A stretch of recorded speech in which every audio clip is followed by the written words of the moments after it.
Here in the embassy for the Christmas party, and we will look what's inside.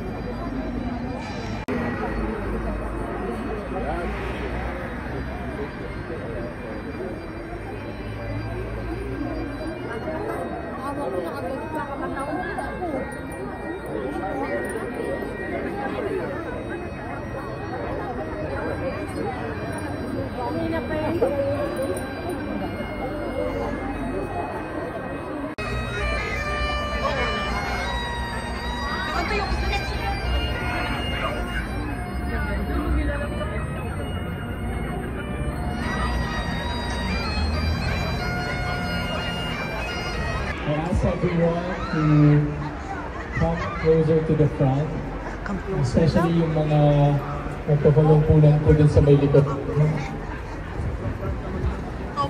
Sobrang front para we can see the...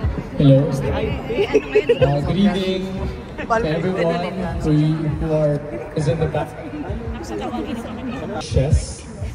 And together we pay respect to our beloved nation.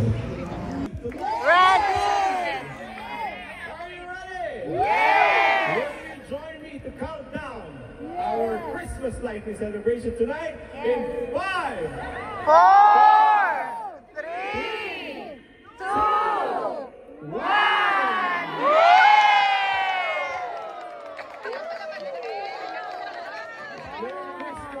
Merry Christmas! Definitely making a bang here in Switzerland. As you can see, it's still a little bright.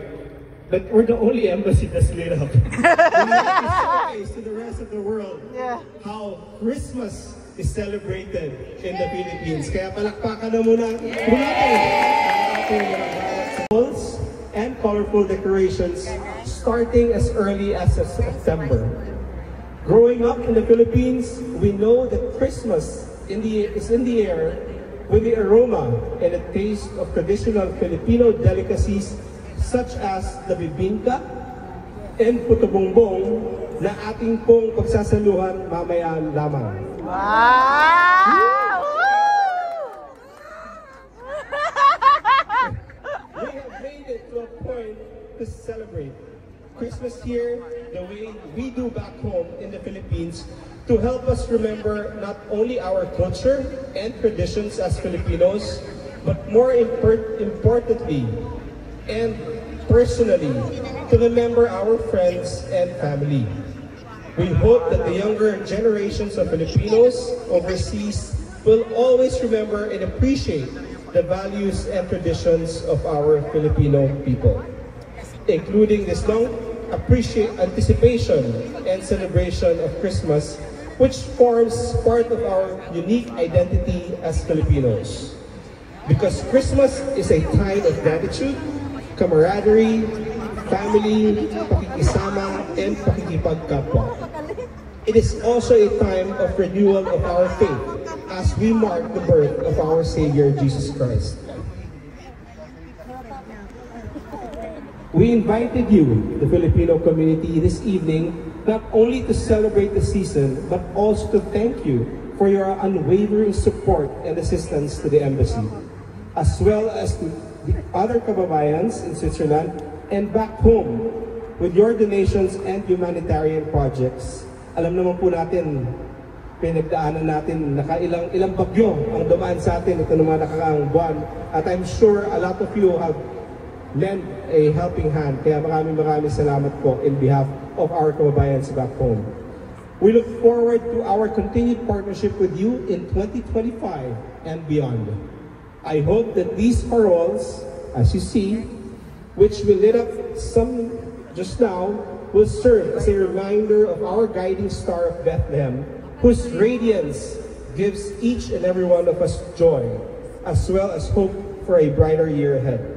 On behalf of the Philippine Embassy in Bern, I wish to express my warmest Christmas and New Year's greetings to all of you, our kababayans and our friends. Maligayang Pasko sa inyo lahat, naway maging masaya at makabuluhan po ang inyong pagdiriwang ng Pasko. Mabuhay ang Pilipino! Mabuhay ang Pasko Pilipino! Maraming salamat po.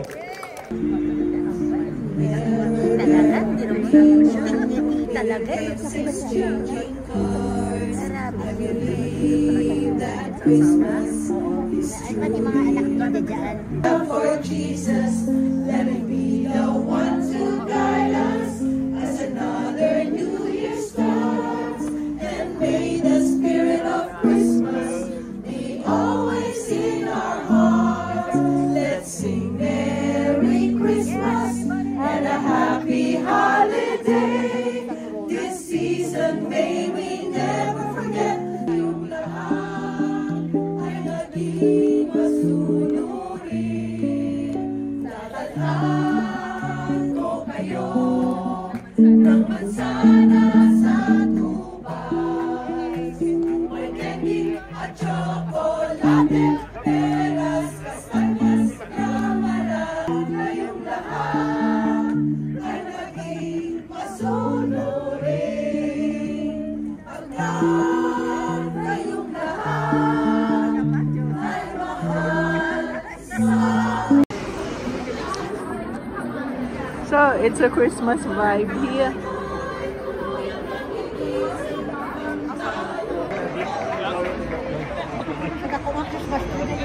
Oh, may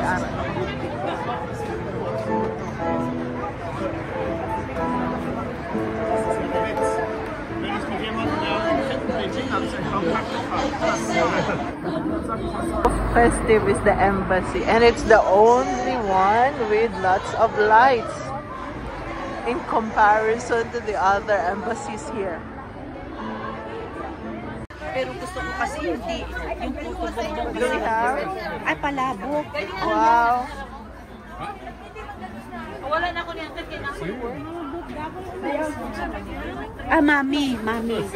It's not palabok. I made a mistake. Because it looks like palabok. Ah, okay, mommy, for the hot weather. For the hot weather, for the cold weather. Mommy, for the cold weather. Huh? And it's the Puto Bongbong, star of the night. Hindi ko kasali. Take out nyo, hindi ko kasali. Here. So, hi, Ambassador. Ah, it's a video. Yeah, it's a video. Thank you. Yeah. Merry Christmas. Yeah, Merry Christmas. Thank you. Okay.